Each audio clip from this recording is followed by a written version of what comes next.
Hello there. I'm happy to have you here today. I think if I know anything, then I know you'll love my conversation with David Rothkopf, which begins today at about 9 minutes into the show. I just have to plug PODJAM 2. It's PODJAM 2 in Las Vegas, March 28th and 30th. We're going to have a great time together in person and in real life. That's right. We're going to be together in real life. Thank you to everybody who came to the virtual, not real life, but virtual hangout that I host Mondays and Thursdays at 8 p.m. last night. I bet we had a real banger. I'm guessing we talked about whether or not we should wash our legs again. I know. I plan to bring that up. Also, I want to ask that you subscribe to my YouTube page if I haven't already. I have youtube.com/standupwithpete. You can find me posting mostly on Blue Sky, but I'm also on the Threads, Facebook, Instagram, apparently LinkedIn. Yeah, that's something that Gary V says you need to post on. Do you know, you watch that guy, Gary V? I actually hate him, but I think he might know some shit, so I watch him sometimes. I don't really know how to use LinkedIn that way, but I suppose I should put up a post there once a week or so. Are you benefiting in different ways than just like searching for your jobs? Do you network there over on LinkedIn? I don't know. How do people use LinkedIn? How should I use it? I don't know. There's so many different platforms you have to be aware of and potentially using if you're selling anything, promoting anything, trying to network in any way. This is the world that we live in. It sure can be overwhelming, but this is where we're at. And I guess, I suppose the seductive thing of social media and the internet is the ability to meet new people and take advantage of great opportunities. So you'll find me on all these platforms, and I'll try to find and connect with you as well. And if you are trying to sell something or promote a product or service or cause, you'd like to do it through our community, please let me know. There's several ways that include a whole marketplace page that I really never mention and promote. There's a link to that and everything else in today and every day's show notes, and that is today's opening. Okay, well, let's get to the good stuff right now. Let's see what I found for you today. As always, I'd love to get your feedback on this segment, which is clearly still experimental, finding its footing, but it's helping me and hopefully you as well. And if you don't like it, you can always skip it. It's like 3 shows in one: the good stuff, the news, and the interview, and they should be time-coded every day. So I'm trying to give you all these options and produce them all by my lonesome. So if there's anything I mentioned during the good stuff that you like, it's good, by all means, give me a shout. And if you don't like it, please tell me, like Aaron the Farmer, who is, he was upset by the clip I shared with the author of that book, Atomic Habits. I shared this clip yesterday of that guy talking on CBS Sunday Morning, I think. And Aaron the Farmer emailed me and said, to completely be honest with you, I'm kind of getting sick of this whole good habit shit. I just got to say, who's the arbiter of what a good habit is? I admit to being on the slobby side of the scale, and I don't make my bed every morning, but sometimes I do. And yes, I let my dishes soak for a little too long in the sink. I let my work clothes make me look like a bum. And if I get pulled over by the cops, they'll dig through some trash to find my weed. My teeth ain't white. I hang on to mementos longer than I probably should. Yada, yada, yada. But what I can say about myself is I always open the door for others. I'm happy when I'm asked to grab something from the top shelf for the shorties at the grocery store. I always put back my shopping cart. I've only sent back a meal at a restaurant once. The steak still had icicles in the middle. I'm always polite to cashiers, waitstaff, and the random person I bump into on the street. I always wave to the flaggers and people working at road construction sites, acknowledge them and show my respect for the work they're doing. I give a thumbs up to the folks driving the snowplows. I give out beers or some frozen beef to the garbage man and the guy who pumps our porta potties. I've always tried to be a good work partner when employed, and if my life is judged by cleaning the crumbs out of my toaster every time I use it, that I carry a few extra pounds, I could sleep happily in my rat's nest of a bed, I don't see a society of automations is anything to strive for. Just my 2 cents. Have a good day, buddy. Aaron, I love that, by the way. I love that very much. I mean, I don't know, good habits are whatever you like. You don't have to be clean and throw every single thing that means something to you out or be any kind of thing that society expects. For me, I try to break habits I don't like about myself, about the way I live, about the things that I do and say and are. So I don't know if you missed the point, but I certainly didn't mean to say that there is some ideal of a person at all. I loved your email, and I love you, bud. So thanks as always for your feedback. Send me all of your feedback on that segment or anything else to standupwithpete@gmail.com. And actually, I just had a catastrophic loss of much of the work I put into today's show. Lost the good stuff and audio clips. You wouldn't believe it. It sounds like I didn't do it. I did. I'm sweating and crying with frustration that happened. but sometimes I load the computer up a little too fast, a little too much. It just can't take it. So I don't have the good stuff or the audio clips. I did record the headlines earlier, so I do have that rundown. I'll give it to you right now and then jump right into my conversation with David Rothkopf. Here are your headlines for yesterday. Starting with one big long sentence and then try to dig a little bit deeper on the stories I think are most important. Let's start with big news yesterday. 4 years after our completely corrupt, convicted felon, sexual predator of a president-elect supporters rioted and attacked the Capitol building in a deadly insurrection, a new Congress certified Donald Trump's 2024 election victory peacefully and without controversy, other than the husband of a Republican senator who just refused to shake hands or make eye contact with Vice President Kamala Harris. But, of course, that's a level of class you can expect from a lot of MAGA men. Moving on, the Prime Minister of Canada, Justin Trudeau, resigned. Will Canadian Trump replace him, or will Trump, as he repeated yesterday, try to make Canada America's 51st state? The Biden White House, for its part, announced yesterday that President Joe Biden would ban new offshore oil and gas drilling along most of the U.S. coastline. That is a headline I want to dig more into. Also, President Biden on Sunday signed the Social Security Fairness Act into law, which clears the way for nearly 3 million public workers, including teachers, firefighters, and police, to see an increase to their Social Security benefits. Rocket Man is back in North Korea. He's carried out his first missile test since Trump's election victory. A federal judge found the disgraced, disbarred derelict Rudy Giuliani in contempt of court after he repeatedly disregarded orders to turn over assets to 2 former Georgia election workers who won a defamation lawsuit against him. What a sad meat sack Rudy Giuliani is. The U.S. military released 11 Yemeni men who had been detained for 2 decades at Guantanamo Bay to the country of Oman. Part of the reason they weren't released earlier is no one would take them in, is my understanding. U.S. Steel and Nippon Steel sued the U.S. government in a bid to revive their attempted merger after the Biden administration blocked it.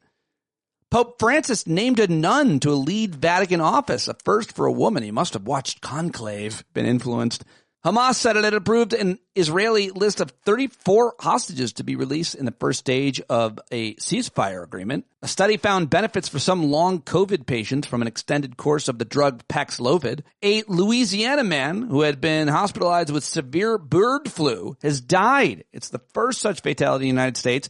There's no sign that the virus is spreading from person to person anywhere in the country, so that's good. The risk apparently remains low as long as you don't hang out with sick birds and cattle, so definitely try to avoid that. We'll keep our eye, obviously, on that one with all our epidemiologist friends who are so good at what they do. And on the Golden Globe Awards, the New York Times said the award show went smoother last night than in years past. The Brutalist won big. Nikki Glazer's monologue was a hit, and the stars mostly left their politics at the door. And those are your top stories as collected by me, with the editorial requirement being they are the most impactful stories I could find, and often the most undercovered as well. Most of them are pretty big headlines. So there you have it. Unfortunately, like I said, I lost a whole bunch of data somehow. Long story. Don't cry for me, Argentina, or anybody else. Thank you very much for making it this far. How about that? I appreciate you tuning in, because I do have a great conversation with David Rothkopf. Get back on the regular format tomorrow. Get right back up on that horse. Now it's time to get to my interview with David Rothkopf. Of course, you should listen to him on Deep State Radio. He's got a whole bunch of great shows over at the Deep State Radio Network. Read him at Need to Know, his Substack, rothkopf.substack.com. Follow him on Blue Sky, where he's now mostly posting, and get his books as well. I always love when David stops by. We had a great conversation, starting with a little review of the Golden Globe Awards. He's actually a big fan of films. We learned last time we talked to him, and he watched a bit of the award show last night. Also got into a whole bunch of much more important issues, like what to expect from the upcoming Congress. We talked a little bit about Jimmy Carter and his true character, and so much more. I think you're really going to like my conversation with David Rothkopf. Go let him know you heard him here. Let's do it right now. David Rothkopf's first appearance here on Stand Up during of 2025. He's already been doing a lot over at Deep State Radio and publishing on the Substack, which you've got to go subscribe to. Need to Know. Happy New Year. Thank you for joining me. Did you like the Golden Globes? I know you were watching. Happy New Year. I was watching the Golden Globes. I actually enjoyed it. I thought Nikki Glaser did a good job. This is your line of work. What did you think?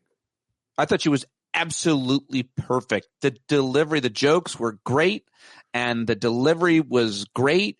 I'm supposed to go on CNN later, who knows if it gets bumped because it's not a very important issue, to talk about why potentially she and nobody else accepting talked about anything political. No one went political, apparently. Did you notice that? Yeah, I did. I thought it was interesting. There were a couple of opportunities where Adrian Brody did a movie about immigrants coming to the United States, and I thought he had an opportunity to say something about immigration at a time when that's on everybody's mind. Most people were not very political. It seemed that Brazilian actress did mention that the world was in a kind of crazy state, but she didn't go much further than that. Nikki Glaser mentioned at the very beginning that they had been unable to persuade voters to who to vote for. Right. But I didn't see much beyond that. Yeah, I think that was part of it. Maybe. I don't know. Well, I'll just take your comment. No, I thought she was very well calibrated. I thought she was very smart. It was edgy enough without being too edgy. It was actually funny where it needed to be funny. It was cheerful and up. It was not self-important. Yeah. I was very impressed. I thought she did a great job. All of those things. There is a threshold on those award shows for sure, and most places in society, where a joke that's too mean, too cutting is uncomfortable and not worth it to the audience. It is to the comedian and fans of great comedy and great jokes who realize or feel that the joke is the thing regardless of the outcome. But most people in common, when a show like that, as mainstream as that, they're like, don't do that. You don't Ricky Gervais. Maybe some people get away with it because of who they are, like Ricky, but Nikki. I think Ricky Gervais is a genius, and I think he's extremely funny. But it was super cringe. It just went too far, a lot. And you look at people, and they may be rich movie stars, but you think this is not nice. And then you have the other thing with Joe Coy last year, who was just not funny. Yeah, which is the ultimate sin. But if you're not funny, you can't get away with anything. It's weird to not be funny on that stage, given the writers that they literally hire for you, and you've been doing comedy for such a long time. Boy, is it tough to get it wrong, in my opinion. Yeah, that's such a funny thing. I mentioned that to my wife last night. I was like, I watch these award shows every year, and they have phalanxes of writers that they pay whatever they pay, and so much of the humor sucks. It's like, why don't they? Come on. Shouldn't be that hard. All these writers, you should be able to do something funny. Yeah. I saw the roast of 2024 that they did on Netflix. I don't know how many people watched that, but I watched it, and some of it was all right, but a lot of it was pretty bad as well. I was pretty shocked at it. But again, so often comedians are going for, as you mentioned, Ricky Gervais, the cringe, the shock, almost like that's what makes them go viral. That's what makes them more, quote, respected amongst their peers and so on. I get it, but I don't buy it or sell it myself. No, there are other examples. Tina Fey and Amy Poehler were good, right? Sure. They really did a great job. And they did it by being funny and offbeat and, weird sense of humor and not insulting people. I feel like we're not in a great place if, though, artists somehow move away from critiquing power. I don't think you have to critique power or even society or however as an artist. I don't like that. It makes me a little annoyed when people. What did you think of the Washington Post not running that cartoon? Well, I read the response. This Pulitzer Prize winning cartoonist, she resigned from the Washington Post because the editors decided not to run her cartoon. And she said it was because Jeff Bezos, the Washington Post owner, and others were paying fealty to Trump in the cartoon. The editors said, no, that's not why we didn't post it. We didn't like it because it was repetitive. What a load of crap. He's just covering his butt. A lot of this humor is repetitive, and sometimes it bears repeating. But it's January 6th. Today, the day we're recording this is January 6th, 4 years later. What happened then? Well, exactly. Memory hold. Exactly. It bears repeating what happens sometimes because people try to counter-program, wash it from our brains. It's a clear effort to delete history, and Ruth Ben-Ghiat, Tim Snyder, everybody else have been talking about this tactic, but it's hard to watch play out. I saw on some interview that a congressional reporter, is Ryan Riley, who wrote a book about January 6th, I think, talked about that there's supposed to be a plaque put up in the tunnel. It's named something, the tunnel of something, because that's where all those cops were beaten. And they were going to put a plaque up there of many of the cops who had survived that and those who didn't. And the plaque hasn't made it there, David. And it could be reflection on how Congress can't get anything done. But it also could also be because people don't want it up. Republicans do not want to talk about it. It is crazy that even those who were so critical of it at the time have since flipped. I've never seen anything like that in my lifetime. Yeah, well, I don't think anybody has. And Trump's going to come in and he's going to pardon a bunch of these people, maybe hundreds of these people. And that's going to just be accepted by the American people. It's just what happens here. And it's just amazing. It's amazing that what happened on January 6th happened. And the people who organized it, who were behind it, who spent months trying to set it up, who funded it, have borne not only no responsibility, but as Rolling Stone said in its article about it today, they got away with it. Yeah. They got what they wanted. They achieved. Trump is going to get into power and he's going to say it was a day of love. These guys were heroes. And all of a sudden we're going to see this great example of how history gets written by the victors. Well, I think that's fairly true, but there's so many different channels, history channels now than there used to be, that I don't think my friends Harry Dunn and Ganel Aquilino and the rest of those Capitol Hill police officers and the victims of that day are ever going to allow at least a certain segment of us to forget that, even if there's never. But Trump won. He's the president. He's going to be the president of the United States. He's going to run everything for the next 4 years. He's going to get to implement what he wanted, and there's that plaque's not going up in the next 4 years. And No. And I got to tell you something. I'm going to write something about this later today, but the first level of anger has got to be directed at the people behind it and at the lack of accountability. But I am sorely pissed off at the Biden administration and the Department of Justice. 4 years later, 4 years of hearing people go, they got this. Everything's going to be fine. Look at where we are. The specific criticisms would go to Merrick Garland for waiting so long to appoint a special prosecutor. Less so. It seems like Jack Smith did a pretty amazing job at trying to navigate all of it. I'm not sure what the criticisms of him and his investigation. I got criticisms of Jack Smith. I think he's a distinguished public servant, and he seems to have been an effective prosecutor throughout his career. But the decision to locate the Mar-a-Lago documents case in Florida courts was a catastrophically wrong decision. It could easily have been done from a D.C. venue. The documents were stolen from D.C. The documents belonged in the National Archives in D.C. And kicking it down there, you almost knew what was going to happen with it. And as far as the rest of it goes, Merrick Garland should have appointed somebody sooner, and they should have focused on the higher ups. What they did was they rounded up the usual suspects. They rounded up the people at the bottom of the tree. And we're never going to know fully how much Ginny Thomas and other people raised, how they organized, what the meetings that were had behind closed doors about all this stuff. We're just never going to know. And it's shocking. It's just a shocking failure of our system.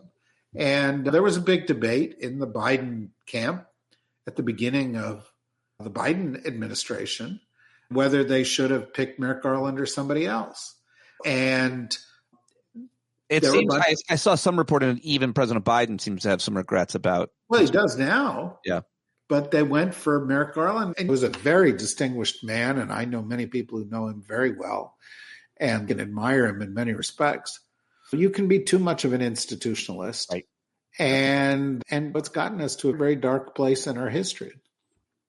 We probably should and can talk more about that day, but it seemed to get a lot of attention to me, which is good. And I'm looking forward to your piece whenever it comes out. Will that be at the Substack? Yeah.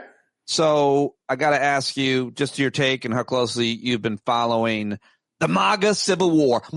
MAGA Civil War. And I like to put Bannon on one side with Laura Loomer, because they're both pretty influential. He certainly is with his show. I don't know how influential she really is just with Twitter or social media or her shows, whatever she's got, but against Elon Musk, who, by the way, has not only inserted himself in American government and politics and elections, but he's done the same now in the UK, in Italy, in Germany, and other places. What do you make of this split and that they're starting to call out the billionaires, the tech bros, some on the right, some of these America First MAGA types?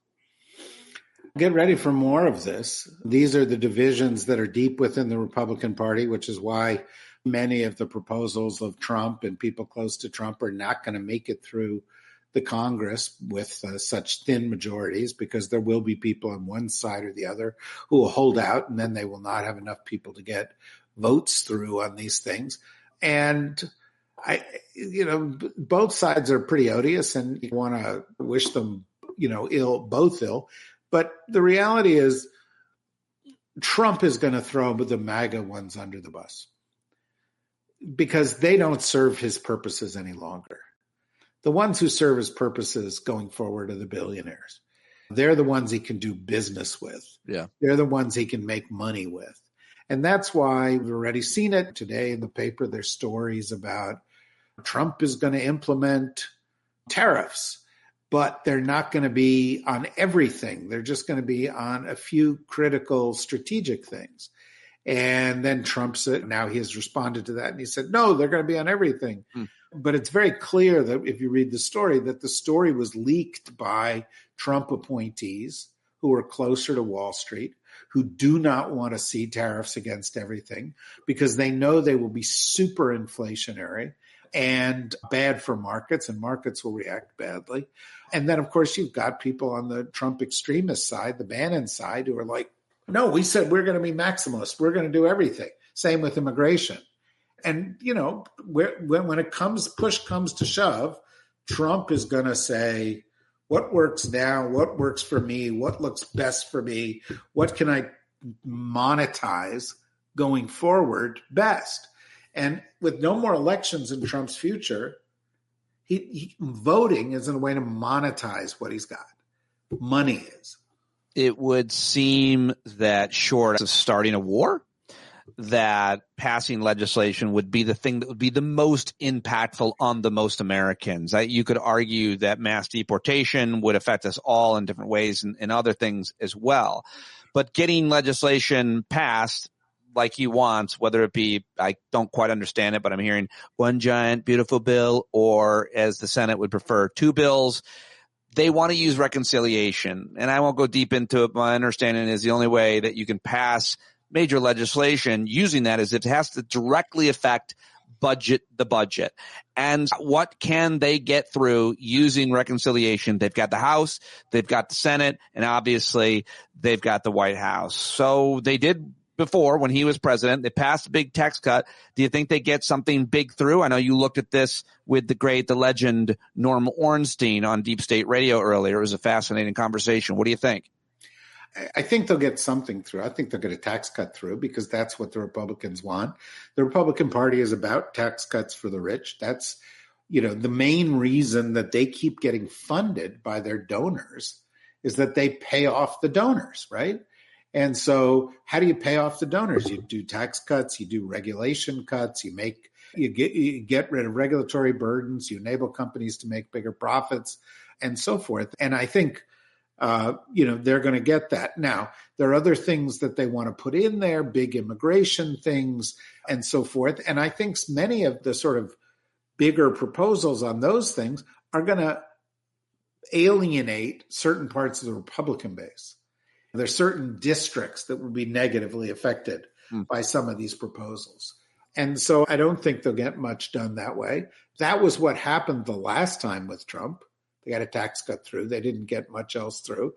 And Trump's going to try to do the rest of it with executive orders. And, I think those will be challenged in the courts. And then the question will be whether Trump ultimately adheres to the rulings of the courts. Yes, that is a hard one to predict, and that's a big question, isn't it? Like, how will they rule? And regardless of how they rule, will he follow their ruling?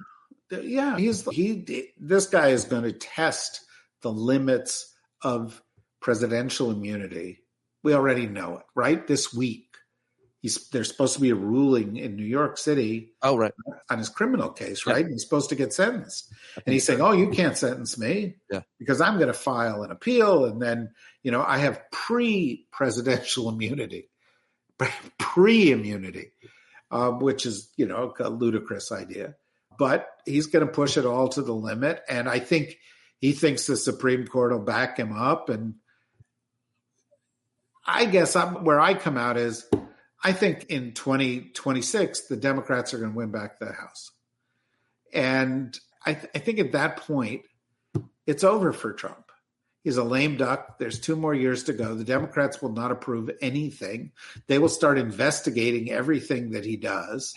He will start howling to the moon. He'll be 80 years old. And I think it's going to all come undone at that point. And I don't know whether it's J.D. Vance or Musk or somebody else is going to say, and here's what the new future of our MAGA party looks like.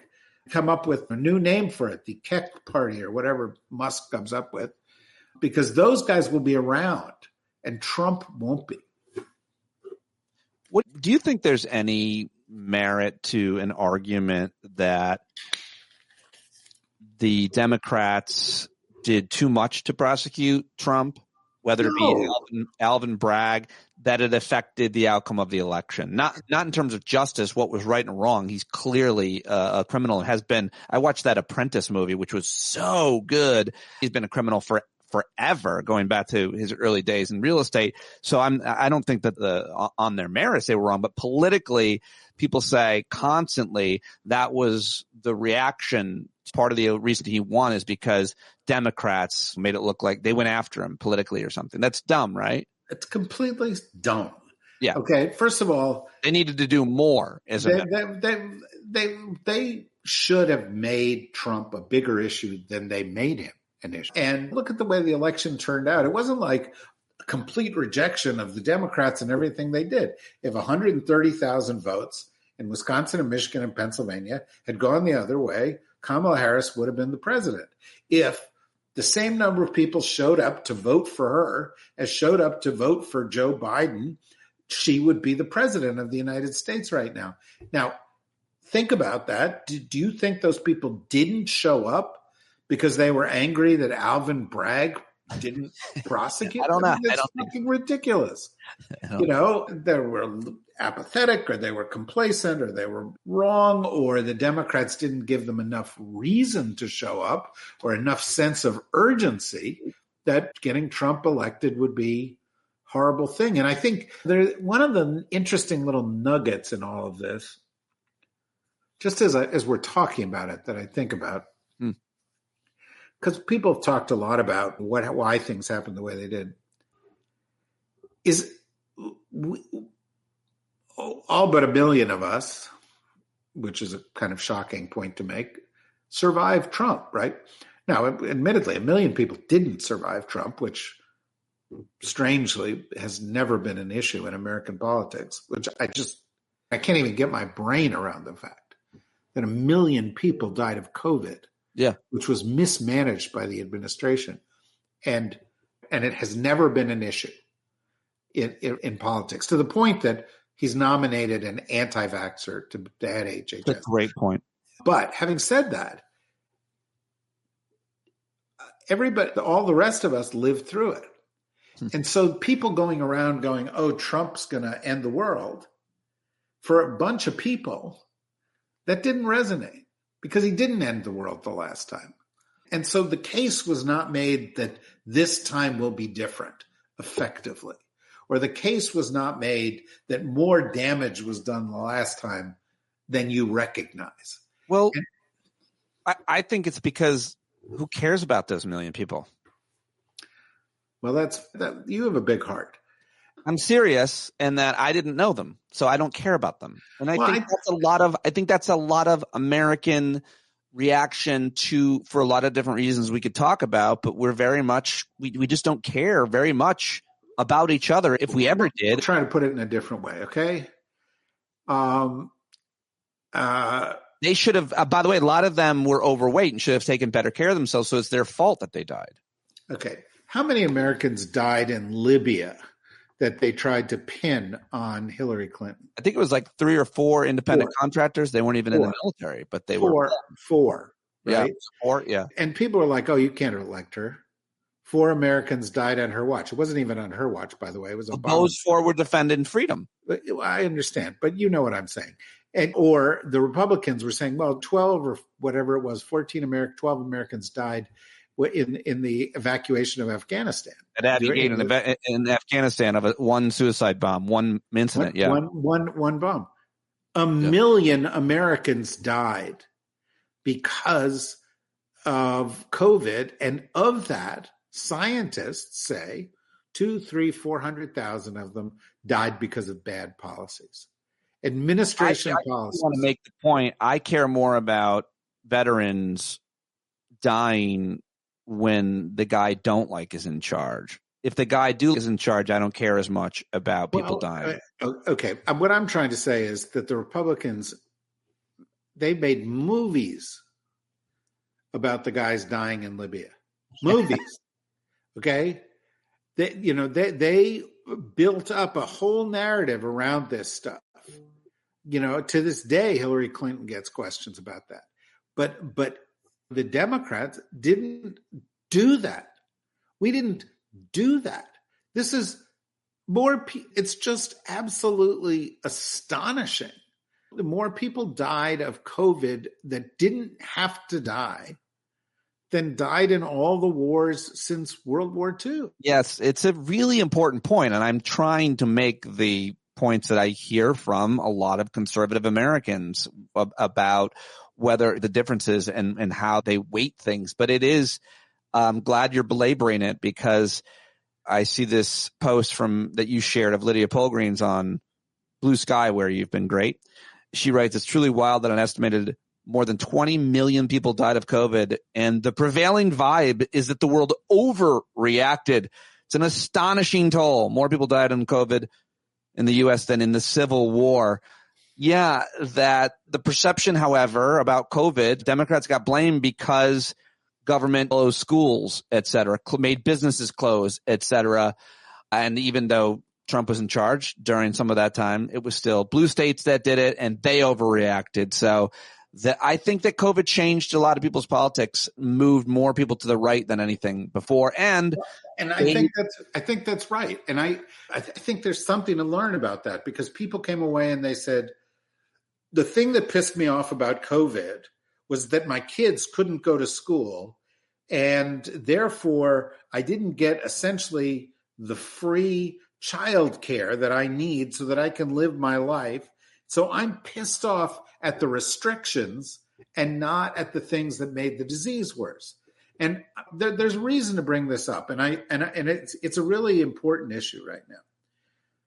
We've got 2 choices when we look at issues like this. We can get wrapped around the axle in a discussion about where we went wrong, or we can say we went wrong and we're about to go into a new period. How do we deal in this new period in an effective way? Yeah. And I don't want to get wrapped around the axle. I want to know.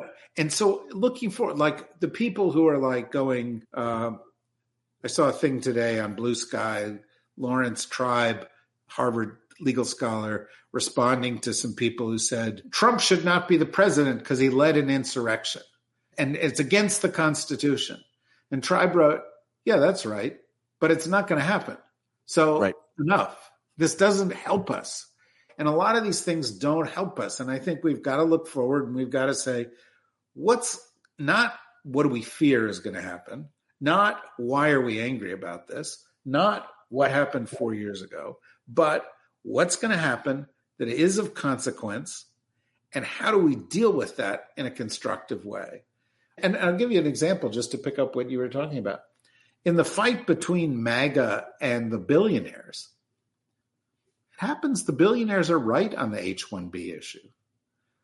Right. Right. And we can't, maybe we can't stand Elon Musk. But as we look at those issues, we need to not react reflexively. And we need to say, okay, on this particular issue, let's push the wedge a little bit further in. Let's find the support for the thing that's right, which is we need good minds in the U.S.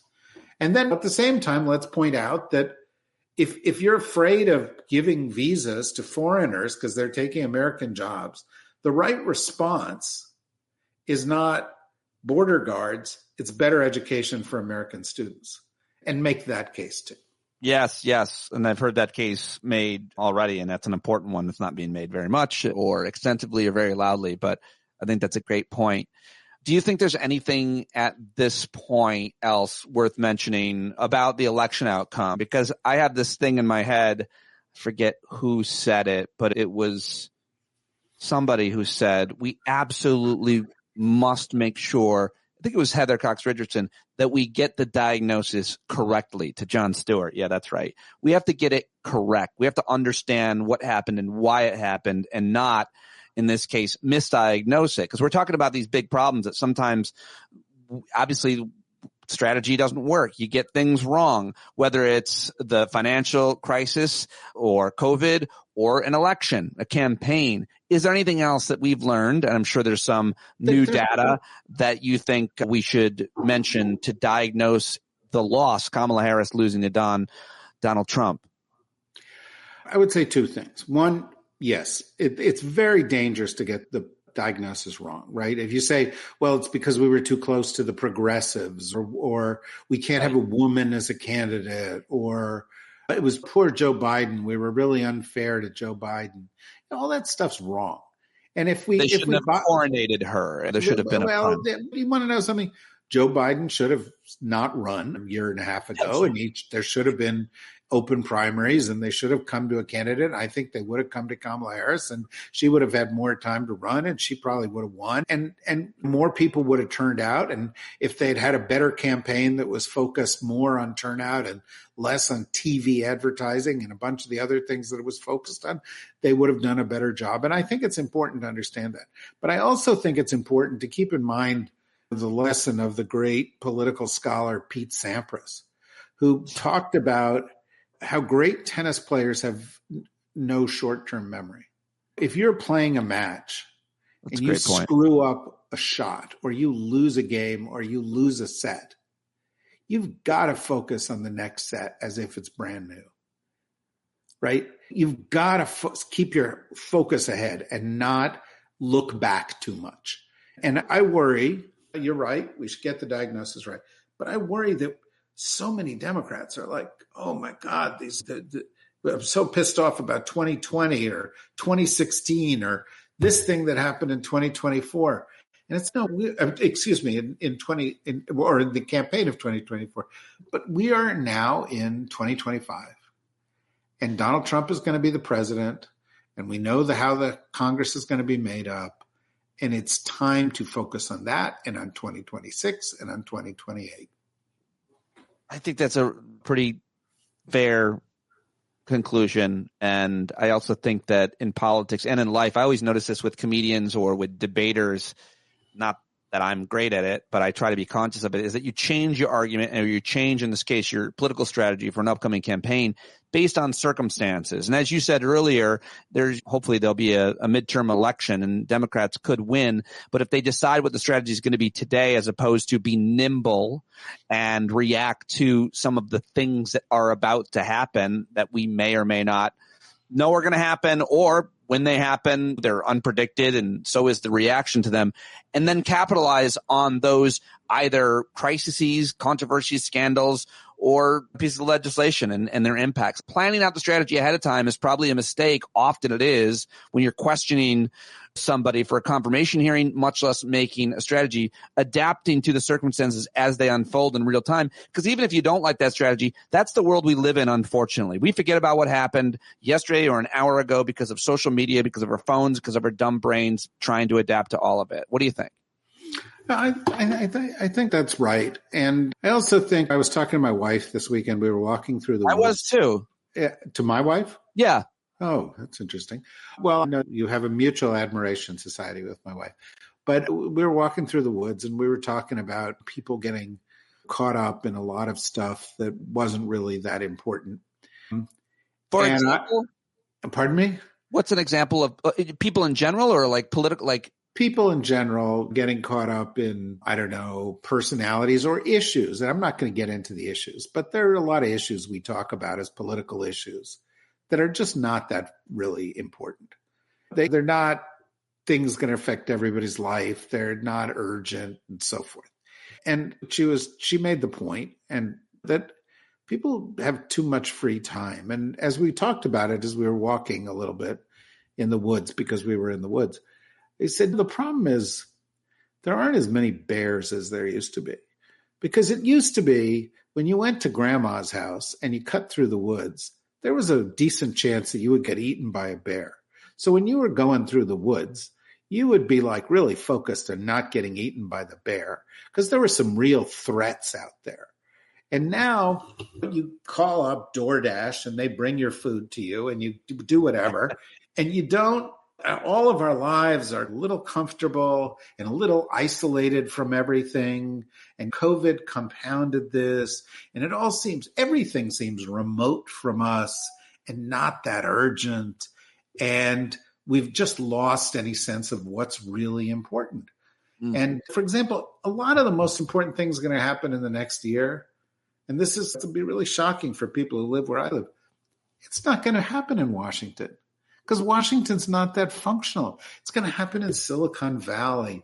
It's going to happen in state governments. It's going to happen in new ideas that come out of schools and writers and blah, blah, blah. It's going to happen everywhere else.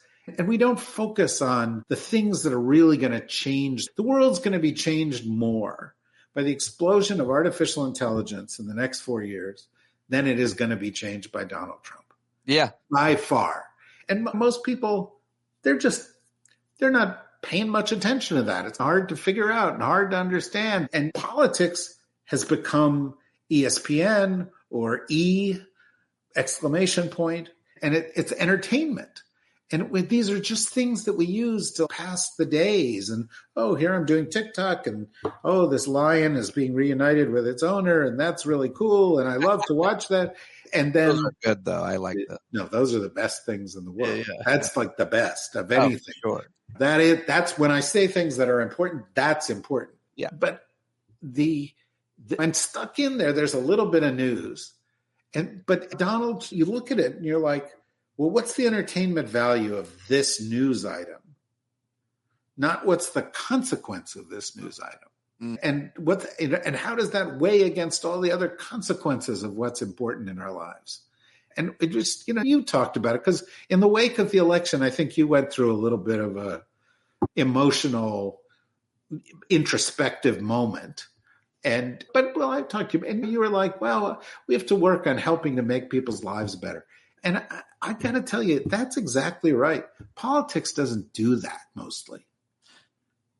Well, it's exactly what happened, and I can't believe how I've dealt with this in the way that I have, because it hasn't been nearly the nightmare scenario that I thought it would be. Granted, he's not president yet and so on, but I think overall I've invested in the community that we've built here and connecting people, and it's giving me more of a purpose, and other people means more to them than a lot of other things in life. And we're all certainly learning that. I really appreciate everything you just said there, other than sometimes you said people have too much time on their hands. Some people might say I have no time on my hands, but the point is you fill every single second with something that might be a distraction that is not worth potentially the emotional weight that it takes from you, the power that you might give to it. Right. And to anybody who tells me they have no time on their hands, I would say two things. One, check your phone.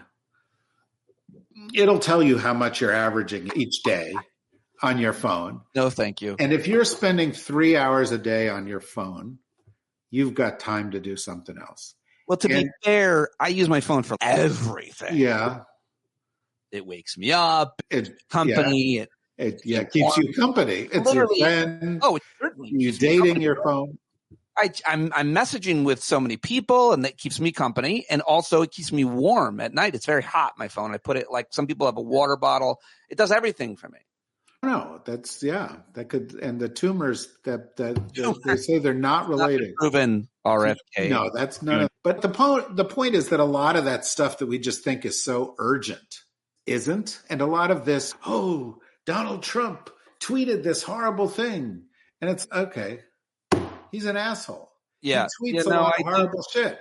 Let's try to sort through what's important there. And prioritize and depend on how much weight we are to give this thing right now. And also focus on what we can do. I would argue that the Muslim ban, the reaction to it was fast and effective with all these lawyers organizing. Exactly. So there will be situations where I think we're going to need to take quick action and address it, but maybe not all of us. Maybe we. No, each of us is going to do different things. Right. If you're not a lawyer, you're not going to help with that kind of thing. And it may be better that you spend most of your time getting your PhD in artificial intelligence or doing some other kind of thing that benefits your society or serving on the local school board, because MAGA is making a big effort to infest your local school Thank you board. for mentioning it. Yes. Yep. And the point is, that may not make the nightly news, but if all of a sudden, I don't know, To Kill a Mockingbird stays on the curriculum at your high school, and 200 kids read that next year who wouldn't have read it if it got kicked off the curriculum, or teaching real American history stays on the curriculum. Yep. What's the multiplier effect of all the lives that you're changing there compared to getting on Blue Sky or Twitter or Instagram and going, oh my God, Trump's red tie is longer than it was before? By the way, the two school things I worry most about that are the most effective are their opposing both DEI or whatever you want to call it initiatives, but even more importantly, to a certain extent, social and emotional learning, which has been proven to create amazing outcomes when it comes to things like conflict resolution and fighting back at all the attention that we're giving our technologies, SEL. Those things are going to affect your kids, all of your kids, no matter what their politics are. If you don't have those elements that are proven to get great results, and not everything does, then that's more important, those kind of local things, than almost anything. So I take your point at that. There are other things too, though. The Musk thing and the H-1B visas, and Ramaswamy going, well, Americans, we don't train people well enough to compete for these jobs. Well, that's actually true. That's true. We don't. And if our kids, if they go to school and they're put into an environment where people go, I'm going to give you a participation trophy instead of making you learn differential calculus, they're fucked, because we are in a society that is getting more and more unequal all the time. And the people who are being left behind are the ones who are not being pushed to the one standard that's actually going to get them up and out. And some of this is touchy-feely, but some of this is do the friggin' work. Just as I will keep this very brief, but my dad was a scientist at Bell Labs who studied how people learn. And so pre-neuroscience, that's what he was doing. And he came back once from a trip to Japan, and I was like, well, how'd it go and what was going on? And he said, well, the interesting thing is that in the United States, if I'm in a classroom of people or I'm talking to teachers and I say, why aren't students doing well at math? They say, well, a lot of these kids just don't have the talent or the aptitude for math. And if I'm in Japan and I'm with a group of people, and this could be China or someplace else, and they say that, their answer is they're not working hard enough. And that you look at global math and science performance, and we're falling further and further behind because we're comforting ourselves rather than educating ourselves. And these are the things that, to me, the biggest problem in our society is inequality. And so if you're going to go out and you're going to deal with something that's really important, it's how do you combat that?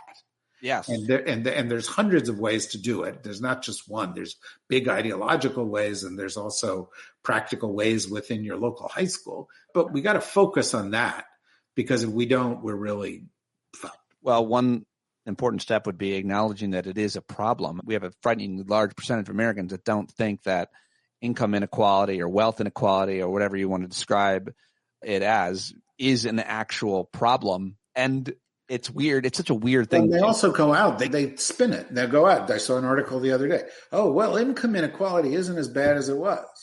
And it's, well, wait a second. Income inequality, first of all, is terrible.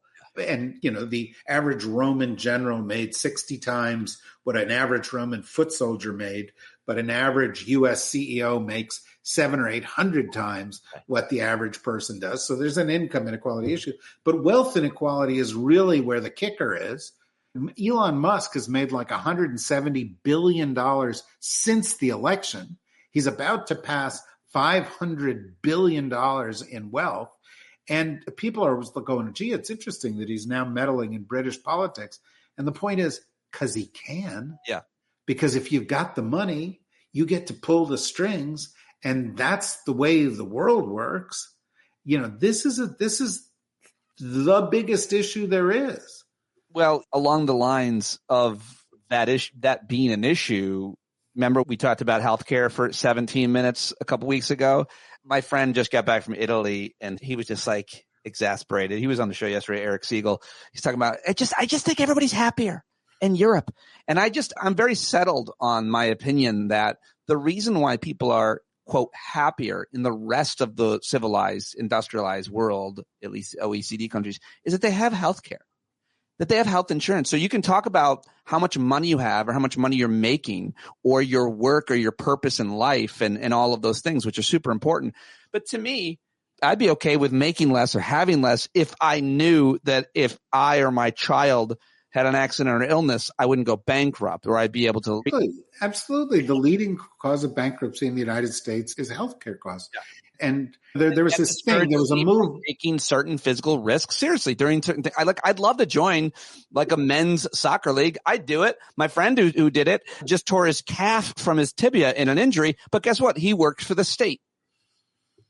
Well, what's going to happen, well, and we can get into this, but there are these piled up costs. But I was going to get at something else, which was a lot of it has to do with the metrics that we use. And a lot of the metrics we use are picked in order to serve the purposes of the richest people in society. So gross domestic product or stock markets or bond markets or stuff like that are metrics that are useful if you're a billionaire, but they're not that useful if you're an average person. And so people for a while have said, well, let's come up with another metric. And for example, Joe Stiglitz, who's a great Columbia economist, Nobel Prize winner, and a friend of mine, has been a big advocate of coming up with metrics that are related to quality of life. And when in Bhutan, they have gross national happiness. They try to calculate happiness. And I think the flip side of that, which pertains to your European reference, is gross national anxiety, right? How much anxiety is there in the United States that you're going to go bankrupt because of healthcare? A lot. That you're not going to be able to pay for your kids' education. Yep. A lot. That when you're old, you won't have enough money to survive in society. A lot. That if your company goes bankrupt, you will not have a safety net to save you, retrain you, and put you in another job. A lot. Want to know how many of those things exist in all those OECD countries in Europe? Zero. Right. Zero. Those people don't worry about that. Well, it's so frustrating. America is not a great country because of these things, and also because the achievements that we have made, the right wants to get rid of. They want to privatize Social Security. Had they done that when Bush tried to do it, the financial collapse would have destroyed everybody's wealth that they put into. It would have destroyed lives, and it would have broken the fundamental social contract. But that was Bush in what, 2006, whenever they tried to do that? But then guess what? Then in 2008, they did have the financial crisis. It did collapse. And what did we do as a result? Barely little. But one thing that did get created was the Consumer Financial Protection Bureau.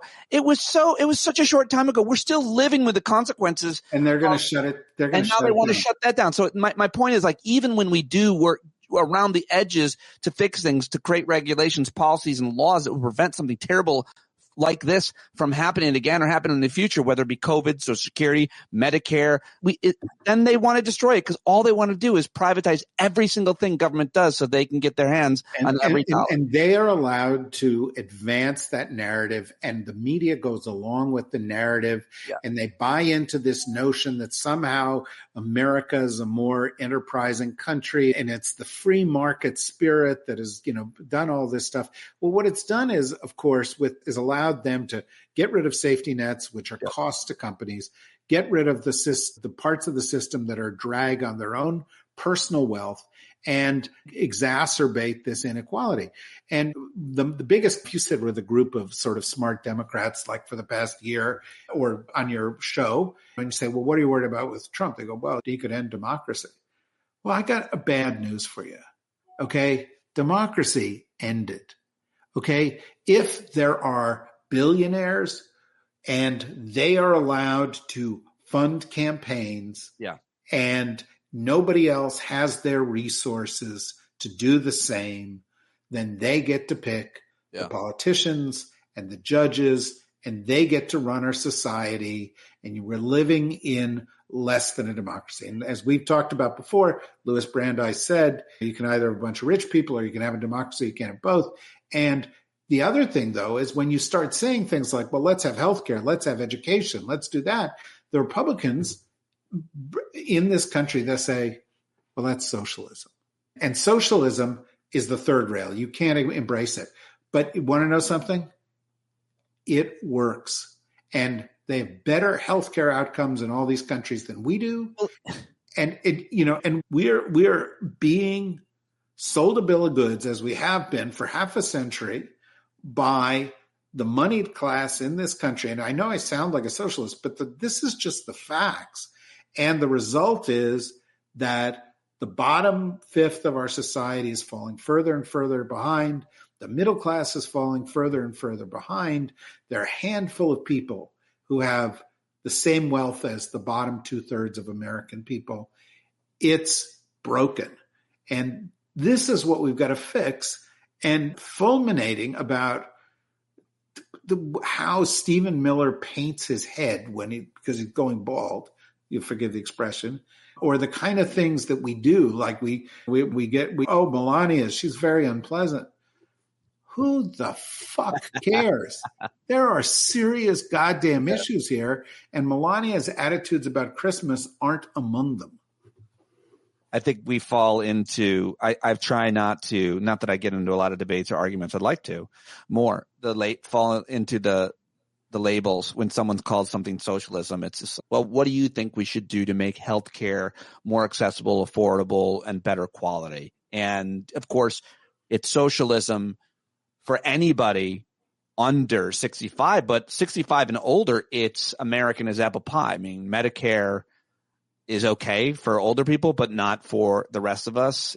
So the labels are where I wish we have to talk to people where they're at sometimes to try to convince them to understand, not using certain rules or certain solutions that they've heard before, these arguments that they've heard. How do you think we should improve any number of things, and let them explain it without those words? But before I let you go, and I usually talk to you for far less, and I didn't ask you if you had this time, so if you got to go, I'll let you go. But I just wanted to ask you about your piece on Jimmy Carter, because all of this that we've been talking about could easily tie into character and ethics and so on. You have this piece, The Urgent Relevance of Jimmy Carter. When it comes to true leadership, character always matters most. Do you have time? Yeah, sure. I know that you've compared me to Jimmy Carter in terms of character quite a bit, so I appreciate that. I know you didn't write it in this piece, but I know you said it off air. I have often compared you to many of the great American leaders. Yeah. But I just think Jimmy Carter was one of these people who I didn't appreciate when he was the president of the United States. I was just a kid, but I didn't appreciate him for many years afterwards. And then I started to realize that he was speaking the truth, and he was leading the life based on what he believed and what his values were in a way that most politicians don't. And that's true leadership. And that leadership isn't always your title and your job and what you're telling people to do. Leadership is often what you're inspiring people to do, or the example that you're offering to other people. And this was a good man. And honestly, most of the people, even the people we like in politics, they're not so good. They're selfish, they're narcissistic, they're ambitious. And Jimmy Carter was all those things too, by the way. But he was really grounded in a certain set of values that had him from when he left the presidency. And he could have been just pissed off and said, forget this. And he was prosperous and he could have gone back and did what he did.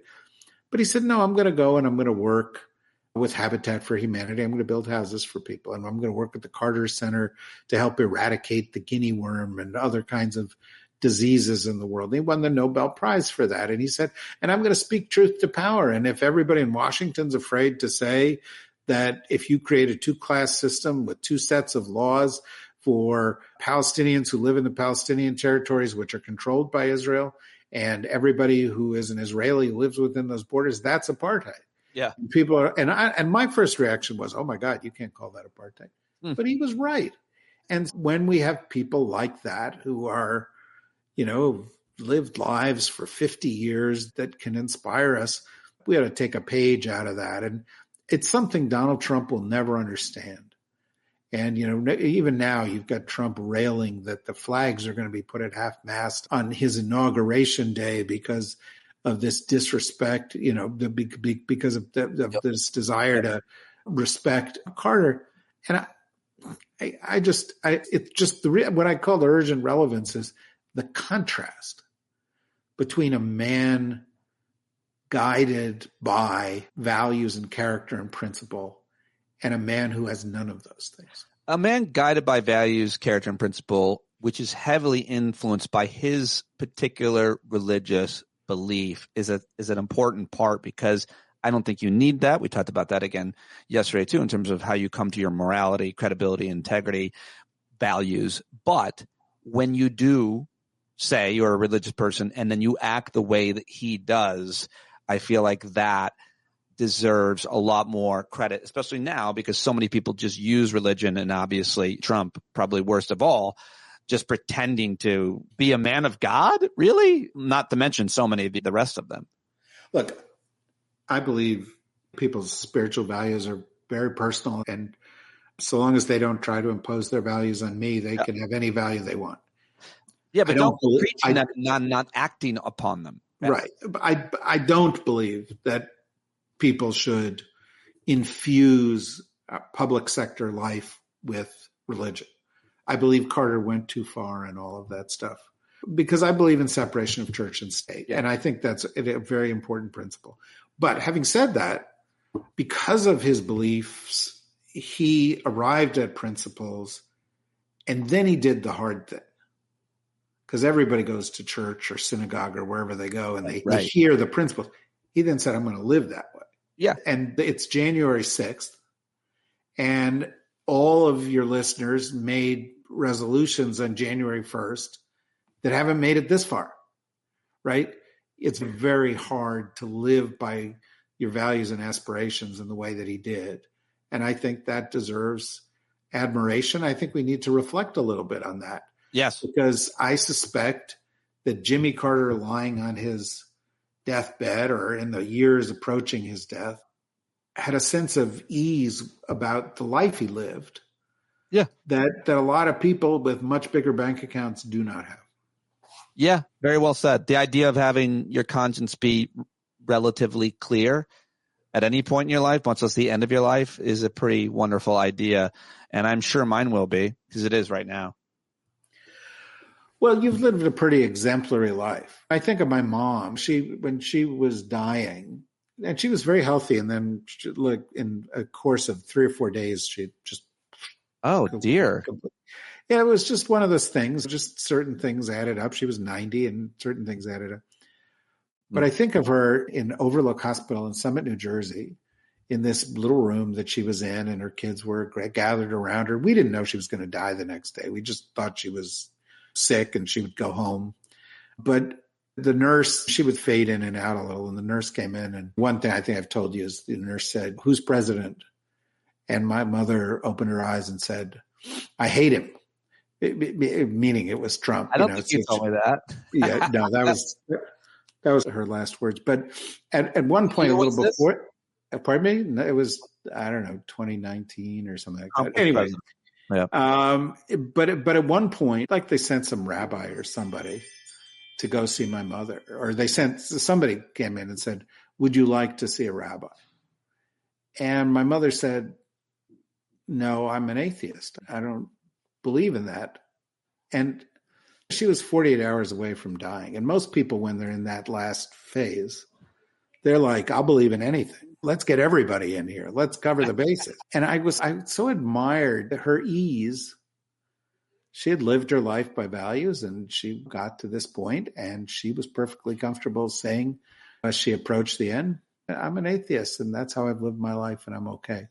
And to me, she got comfort from that in the way that other people get comfort from believing in things that they believe in.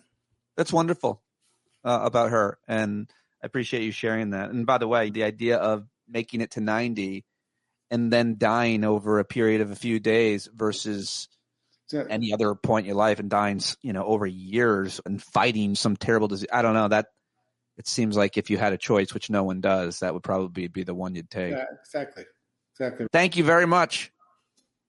Happy New Year. Happy New Year, everybody. All right, there you go. David Rothkopf, everybody. Thank you very much, sir. Always a pleasure to have him joining us. Go let him know that you heard him here. Go listen to the Deep State Radio Network. Follow him on Blue Sky. Get his books.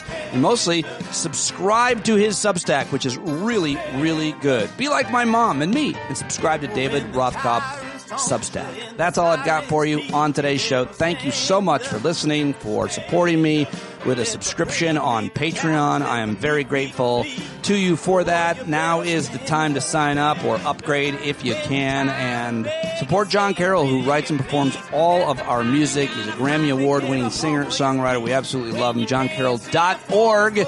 That's it. That's all, you bumblebees. I'll talk to you tomorrow.